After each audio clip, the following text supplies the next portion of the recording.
The Honorable Justices of the Supreme Court of the State of Iowa. Hear ye, hear ye. The Honorable Supreme Court of the State of Iowa is now in session. Thank you. Please be seated. Good afternoon. We have one case to be submitted this afternoon. That case is Brenda J. Alcala versus Marriott International, Inc. Mr. Bush, you may proceed.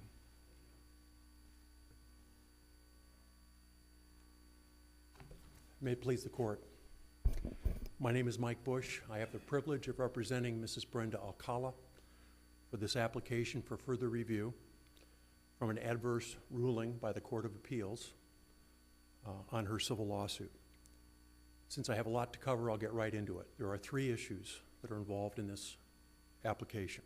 Number one, whether there was error for the trial court to deny or decline to give a continuing storm doctrine instruction. Number two, whether there was substantial evidence to support the giving of a private safety code instruction. And finally, number three, whether or not there was substantial evidence to support a failure to train specification of negligence in the marshalling instruction.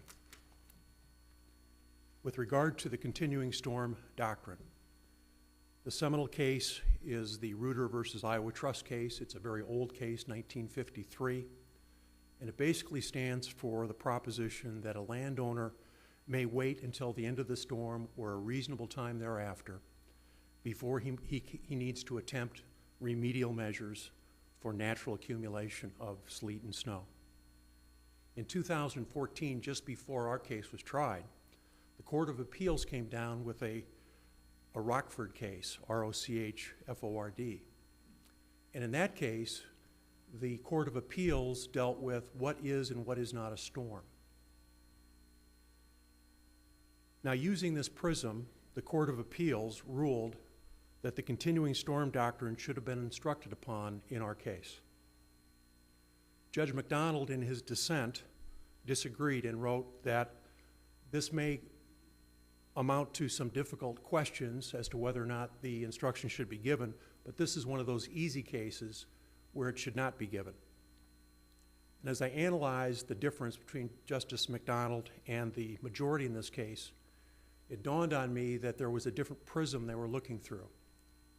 For the majority, they looked at whether or not there was any type of evidence in the record to support inclement weather. Judge McDonald, on the other hand, looked to the rationale of the Reuter Court, which said the reason for the rule is whether or not remedial measures would be impractical or inexpedient. And looking at this case through that prism, it was an easy question to answer. Number one, the evidence was undisputed that the weather reports indicated there had been no measurable precipitation for 12 full hours before this slip, fall, and injury. Number two, there wasn't any evidence of any precipitation of any type for 2 hours before the injury. Number three, the Marriott general manager, Rachel Sundar, walked this same sidewalk within 30 minutes to an hour before this slip and fall and did not note any active precipitation. Number four, all witnesses at the scene of the slip and fall said there was no active precipitation at the time of the slip and fall. Most importantly, Marriott never produced one witness who either testified or implied that they had difficulty in keeping up with the weather. In fact, looking at the record, Mr. Bush, I think Mr. McCormick points out that there are some witnesses that said that the freezing rain was continuing that morning. Am I misreading the record? No, you're not. In the morning is true, but you have to be precise about when in the morning.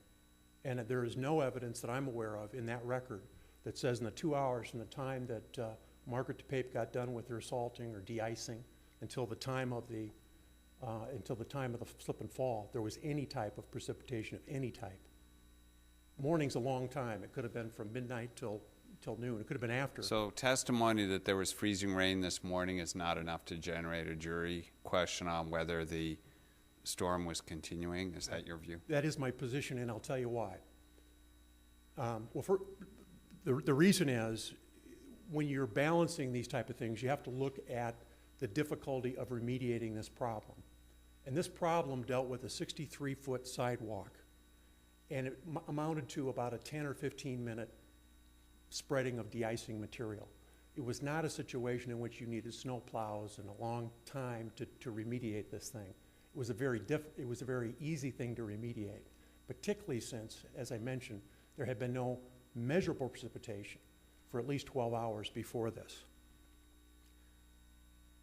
You brought up a good point, though, and I want to segue into my next point about this, and that is that I mentioned in my brief that in the restatement, third of torts, and the adoption by this court in the Thompson case, we have evolved into looking at these type of cases by allowing the jury or the trier of fact to weigh all the circumstances in order to determine due care.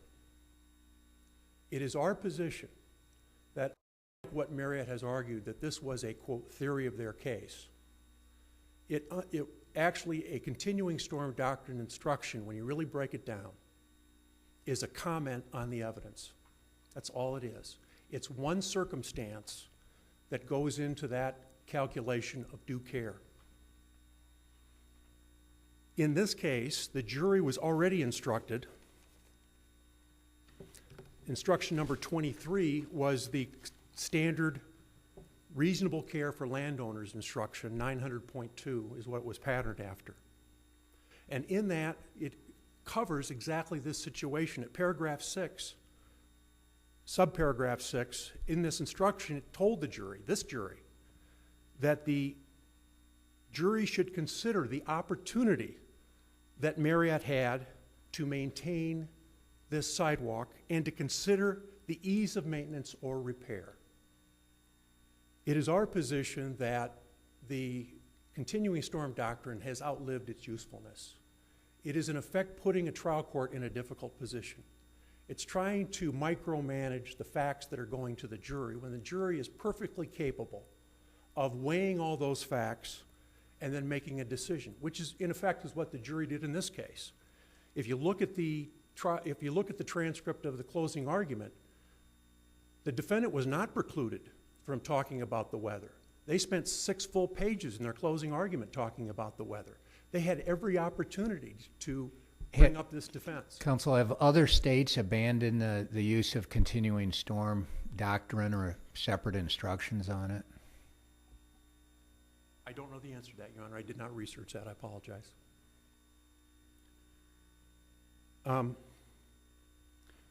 So the point of the matter is that in terms of this case, this issue was presented to the jury. They were allowed to consider it. They did consider it, and they rejected it. And I think the continuing storm doctrine is simply an unnecessary comment on the evidence that ought to be put to bed. The second issue has to do with the private safety code instruction that was given by the court. And again, the Court of Appeals, I believe, was an error. They said that there was no substantial evidence because of 2 reasons. Number 1, the safety codes, which were testified to by Russ Kensier, the plaintiff's expert witness, were not marked and put into evidence. That is a requirement we're not aware has ever been found in any case law that we were aware of. Number 2. Counsel, although they weren't put in evidence, I read the transcript, and in context, it appears that the way this came down in the courtroom was the standards were on a monitor. Yes, sir. I was just going to get to that, the jury was actually allowed to read them on the overhead monitor while the expert was testifying. Is there an objection by defense counsel that you were getting into a standard or a piece, a rule or a written document that wasn't in evidence? No. No. Counsel, this business about the standards and as they relate to the concept of duty, the element of duty, is it your view that that's a matter of law for the court to decide? The reason I bring that up is when you state the second issue, you say the challenge here is whether or not there was substantial evidence in the record of the private industry standard. Well, if it's a matter of law, it's really not a matter of evidence, is it? For proof? I understand where you're coming from, but that's how the Court of Appeals ruled, obviously, so that's why I framed it that way. But I understand where you're coming from, and I think it's always been understood that these private safety codes could be presented to the jury for their consideration on weighing the issue of negligence. Many times it's used to corroborate what one expert's saying or to contradict what another expert's saying. In this case, and this is what's interesting about the ruling in this case, is there really wasn't an issue about the duty. Marriott embraced their duty. They said they had a responsibility to provide a slip-resistant walkway given expected environmental conditions. So what was in the safety code was exactly what Mr. Kinzier testified to and what Mr. Bowman testified to. Now, Mr. Bowman admittedly said, even though the scope of the safety code said this dealt with maintenance, he said he didn't believe they applied. That's The problem is, and that gets to as I read the court's instruction, what I see as the problem, which is maybe a little different than what Judge Bauer saw as the problem, is that the instruction assumes that those private safety standards apply, rather than allowing the jury the opportunity to decide whether or not they applied. Am I missing something there? Yes, I think you are. And this is what I would say. And I took real issue with Marriott's brief in that regard. Simply because a court gives an instruction is not saying that they are agreeing with that. They're simply saying this was part of the evidence for you to consider. The court never in its instruction said it was adopting that, never in its instruction said that these standards were violated. That was all for the jury to determine. So I think that's taking it a step too far, Your Honor.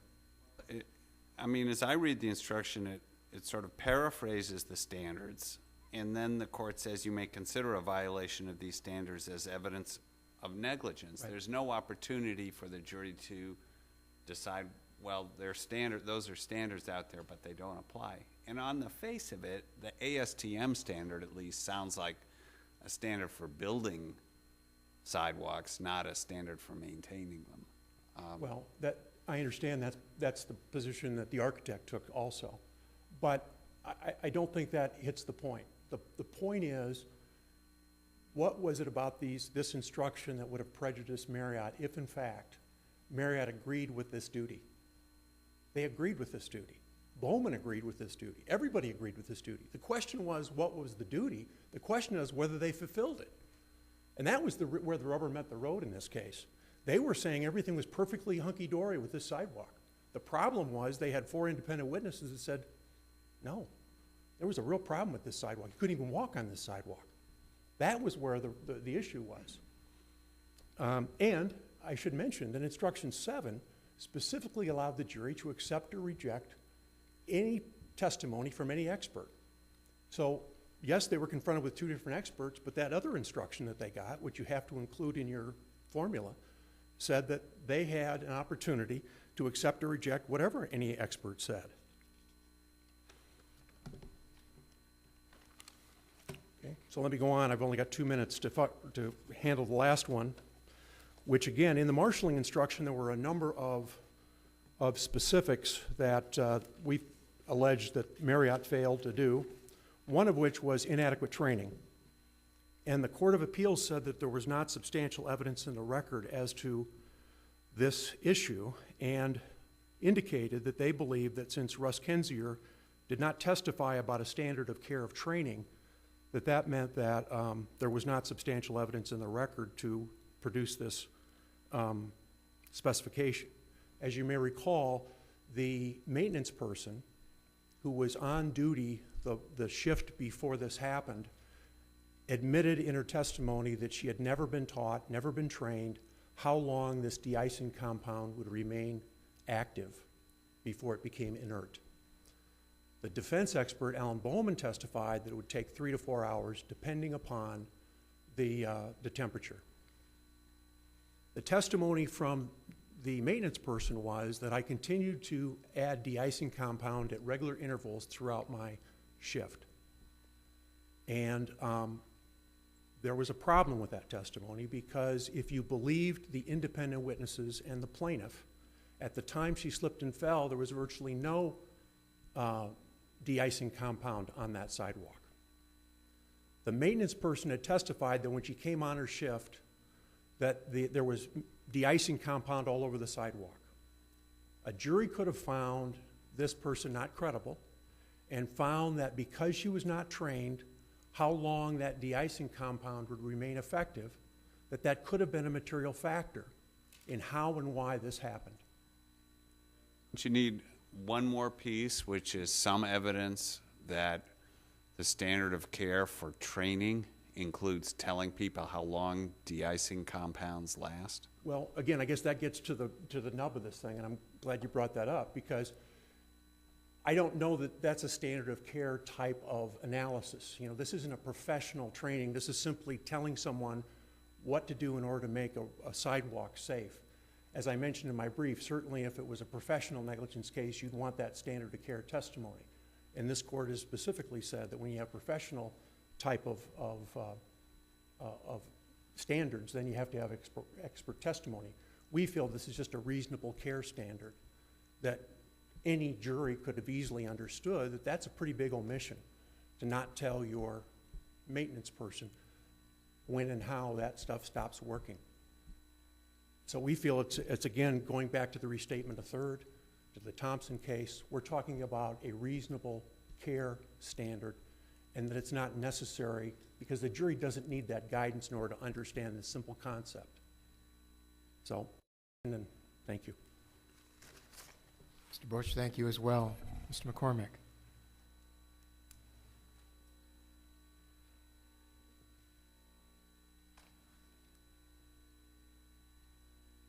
May it please the court, I would like to say preliminarily that there is in Judge McDonald's dissent in this case a discussion of what I've also got in footnote 1 in our opening brief, and that is that at least I believe the court in the Piper case in 2003 got off the track on the issue of the scope of review for error in refusing a requested instruction, and that the law always before 2003 was that review was at law just as it is for objection to an instruction that is given.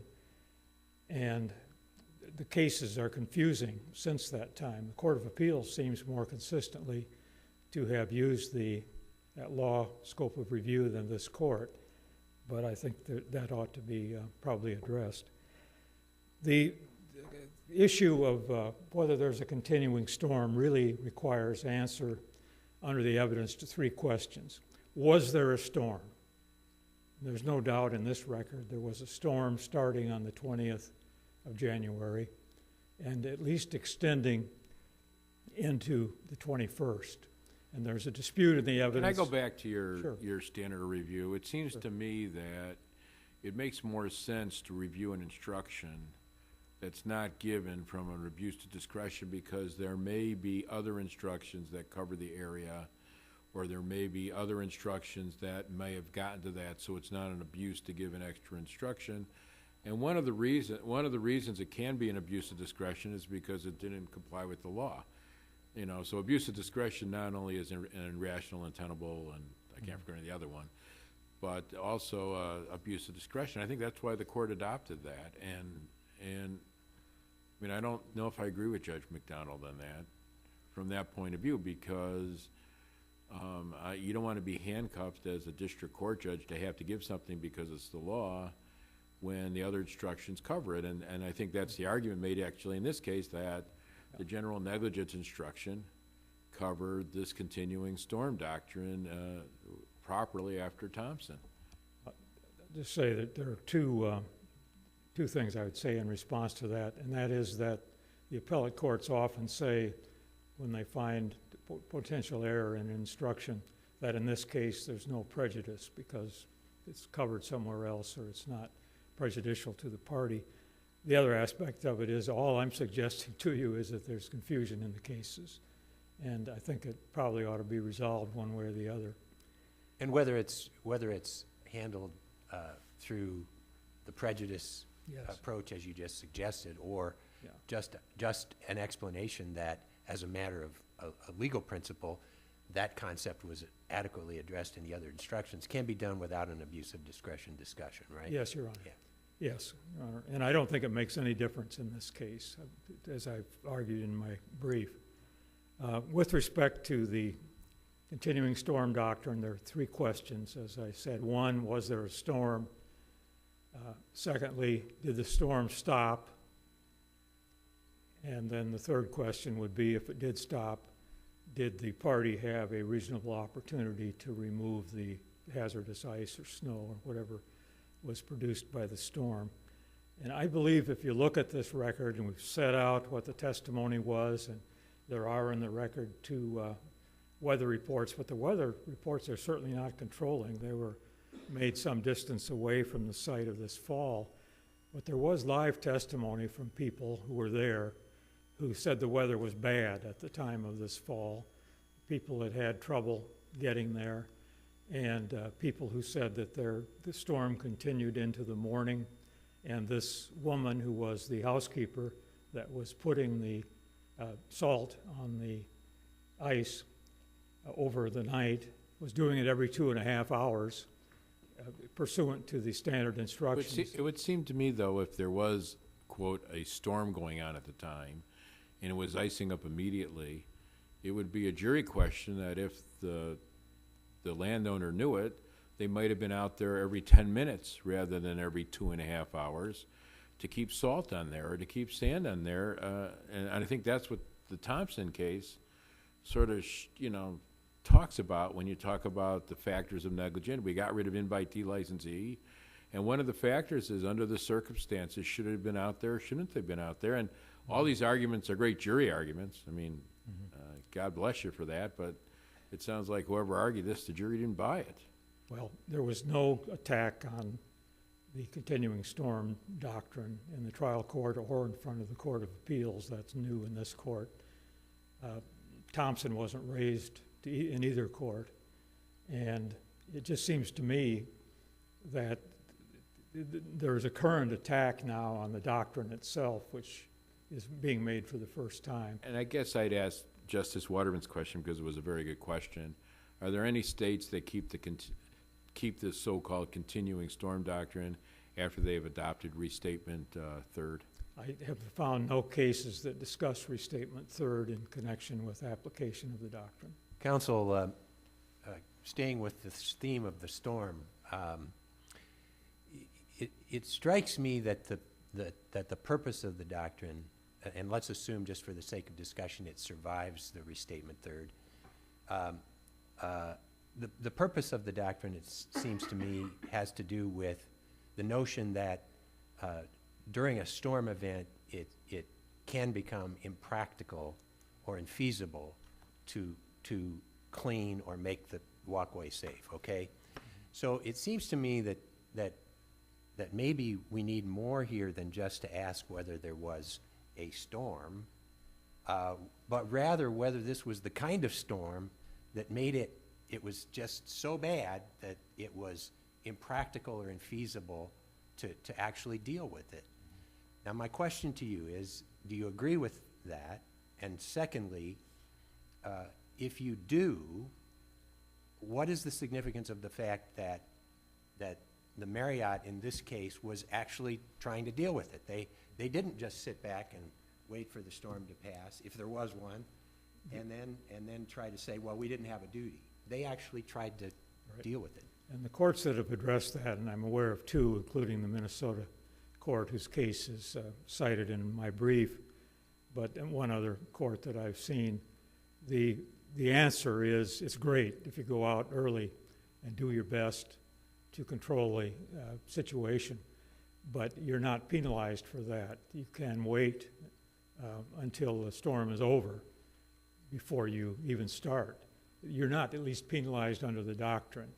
Why would this be different than the proposition that even if one doesn't have a duty to exercise reasonable care under a scenario, if one undertakes an action that one can be held to act reasonably. Why is this separate and apart from that? The Minnesota case says that would be bad policy, because we ought to encourage people from doing something if they can and are inclined to do it, but we should not make it part of their duty. And if they undertake it, we shouldn't penalize them. We've Mr. recognized the assumption of duty going way back. I think it was you might have been on the court when the volunteer fire department down somewhere in southeast Iowa. I can't remember the name. You probably remember the name. Sounds familiar. Mr. McCormick. You might have wrote the case, I think. Is the doctrine a comment on the evidence? And anticipating your answer, why not? Not any more than last clear distance, sudden emergency, and the other doctrines that we recognize in our law. So anyway, I don't think that's the issue. Should it survive our adoption of the restatement third, or is it a special duty that we would continue to recognize and instruct on? I think if you deem that issue has been properly raised here, it's appropriate for the court to address it. Hasn't been briefed. I'd like to brief it. I hope you give me a chance to argue the safety code issue. Yeah, I want to talk about the safety code issue because that really interests me. I don't really understand the parameters of it, of who it applied to, where it came from, and I need some help in that one. Okay, fundamentally, we did not attack the instruction on the ground that it wasn't supported by substantial evidence. We attacked the instruction on the ground that it was an erroneous statement of the law. In other words, the instruction was erroneous. And I say that because, first of all, I believe if you look at it, and I just recently thought it useful to look at the civil jury instructions that are provided for instructions on safety codes. One instruction deals with the negligence per se situation where you have something that has the force of law. Another draft instruction deals with the situation we have here, which is just a private safety code. What happened in this case is the trial judge came out with his proposed instructions, and he had a negligence per se instruction, which said provisions is negligence. That was challenged, as well as the challenge to the content of the purported duties or standards that were established in the instruction. The judge changed the last line of the instruction, but he didn't change the rest. But if you look at in the civil jury instruction book, the instruction 700.10, in a safety code instruction where the code has the force of law, the draft instruction indicates you start out saying name of safety code requires, and then substance of the requirement. That's what this judge did. But these provisions do not have the force of law. Instead, he listed a number of things, 4 things, that he said are requirements. The safety code requires this, this, and this, listing them. And the reason we're complaining about the absence of a record on what these safety code provisions were is because, like you, in working on the appeal, all we've got is the record that was made at trial. And there is nothing at trial other than the testimony of that expert as to the origin of these requirements. But isn't that up to the basis of the attorney who's representing Marriott to make the proper objection that you can't talk about any documents that's not an exhibit? And don't we have a rule of evidence that says that an expert can give the basis of their opinion without putting the documents in, and it's up to the other side to put the document in if they want it? I mean, isn't there sort of an error problem here? As to that issue, I think the problem is not so much an error problem as this court knowing what the purported standard was. But whose fault is it? You didn't put it. You didn't require them to put it in the evidence. It isn't really a matter of objecting to the failure of it to be in evidence. That's not the issue. The issue is, for the purposes of review, we don't know what that document said. But is it a misstatement of But is it a misstatement of the standards? Is that what you're claiming now? Is it the statements that he made in this instruction are a misstatement, and he cites to the numbers within that? Are you saying that's now a misstatement? I am saying that he characterized in his testimony, this expert did, the requirements of the private safety code standards. There was nothing put in the record about the language at all about what's involved in the standard of provision of a safe walkway, for example. So who knows what that purported standard was? The expert didn't say. He just said that there's a requirement that you have a safe walkway. He didn't say what it said or what its language was. I haven't had a chance to look at that, so that was the basis of the objection to the instruction? Is That was it one of the somewhat of a bases. mischaracterization, or it could be because we don't have the actual standards in? Yes, especially in a case where there was controversy regarding whether or not there was any standard that deals with control of snow and ice, and that was the view of the defense expert. Well, counsel, this business, the purpose of the standards, of course, is that it's relevant to duty, Yes. right? And the question of duty is a matter of law. So wouldn't you agree with me that the court could consider and instruct on these private safety standards without even anybody talking about it, without an exhibit in the trial? It's not a matter of proof. It's a matter of telling the court what the applicable law is and the court making the legal decision about what the law is. Am I wrong? There was a difference of interpretation of the concepts involved. For example, the expert said there is a standard that requires that the walkway have a slip-resistant surface. Defense expert said a walkway is slip-resistant under industry standards if it has broom-finished concrete as its surface. It has nothing to do with control of snow and ice.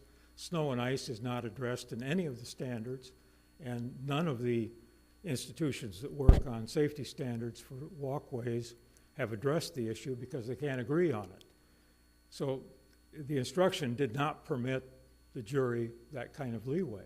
It said required to have a slip-resistant walkway without any way for the jury to consider that, at least the opinion of the defense expert, that standard had nothing to do with the requirement in the private safety code.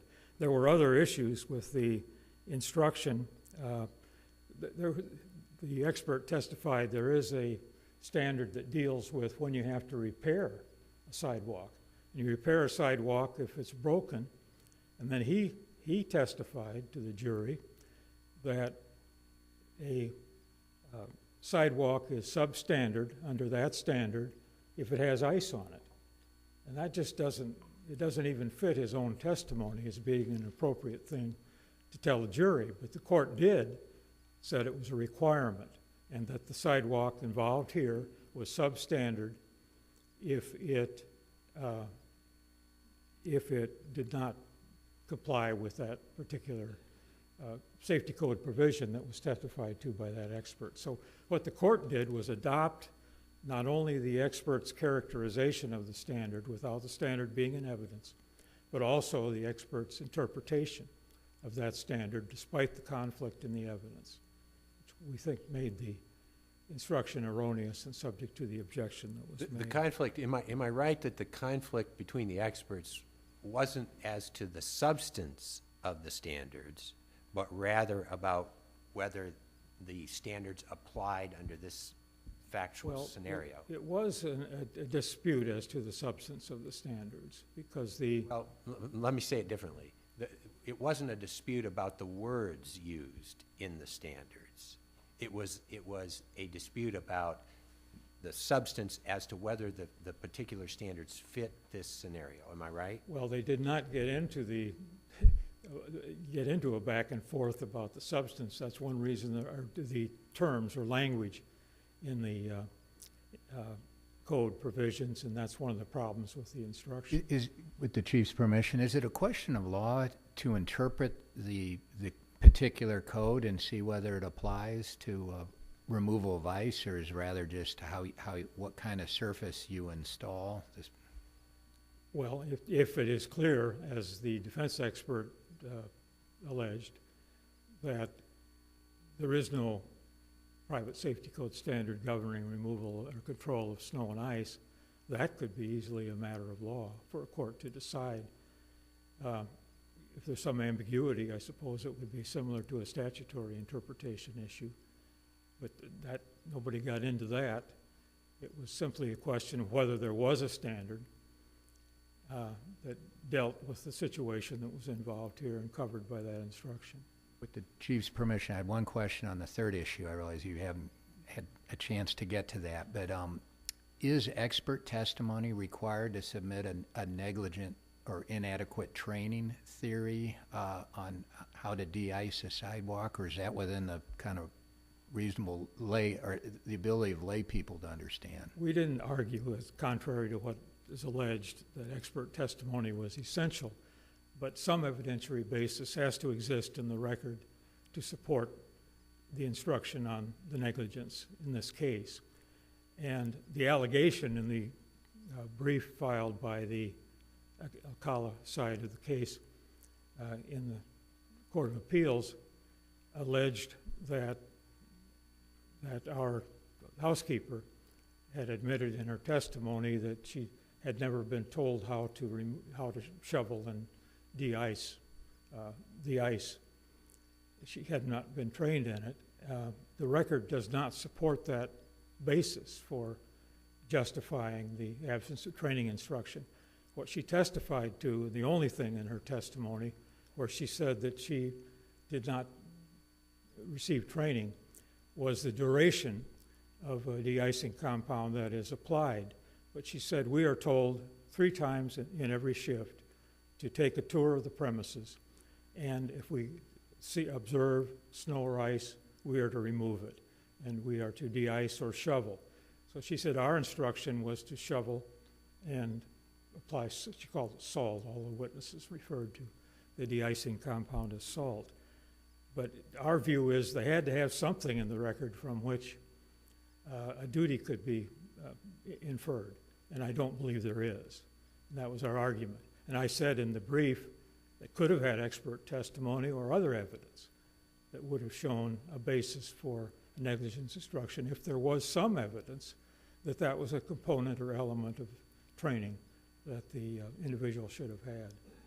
They had a negligent maintenance specification, which is really what their claim was. So I just argue here that and the Court of Appeals agreed that there was not substantial evidence from which the jury could infer that Marriott breached a training duty. Thank you. Mr. McCormick, thank you as well. Rebuttal, Mr. Bush? Thank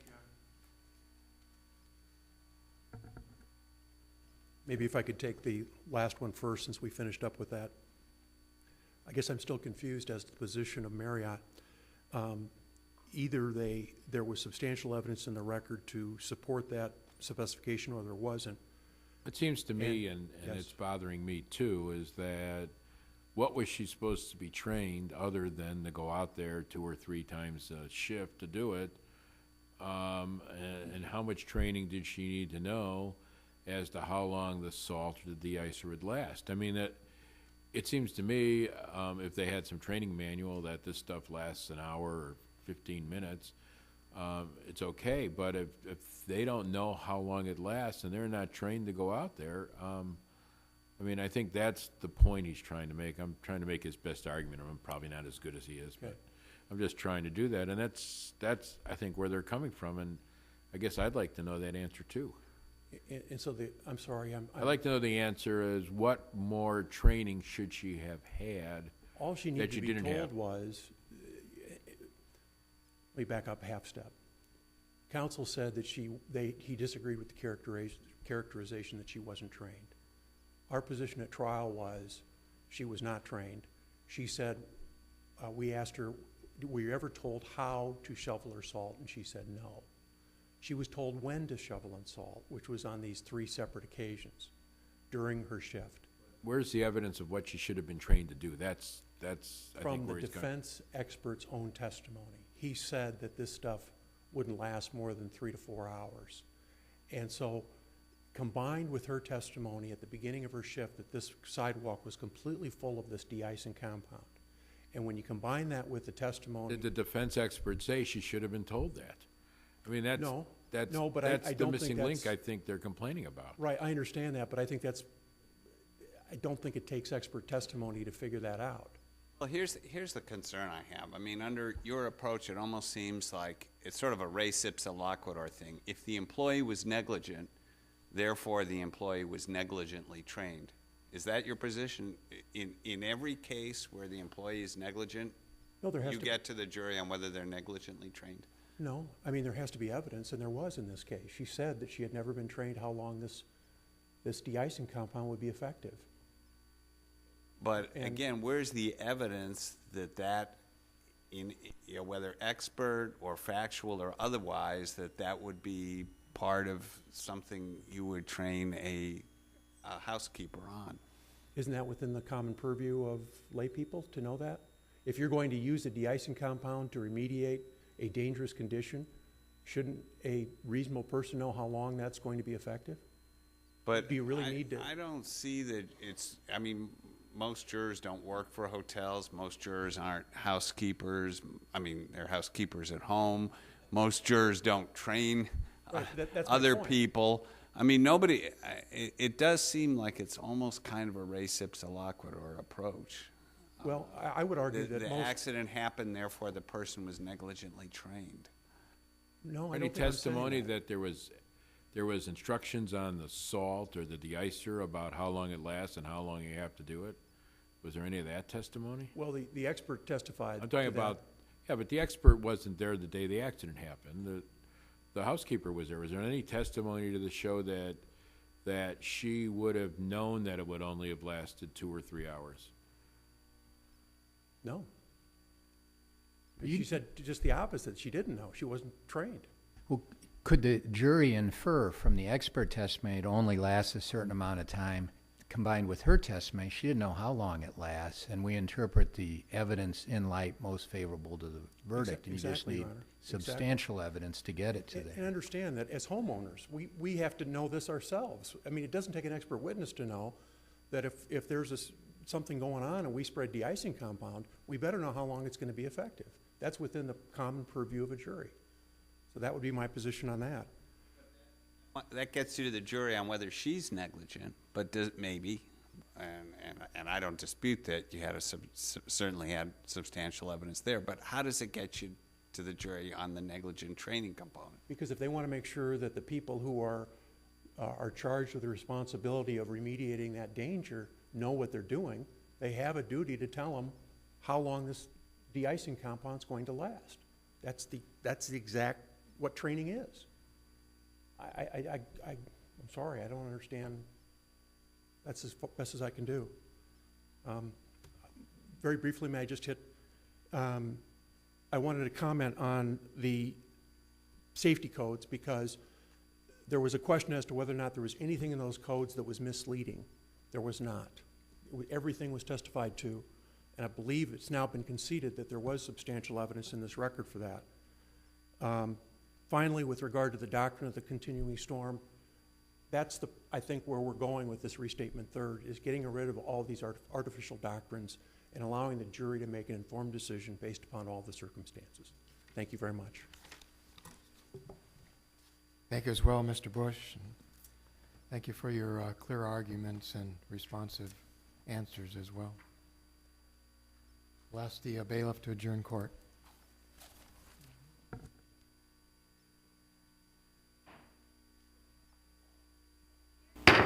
Hear ye, hear ye.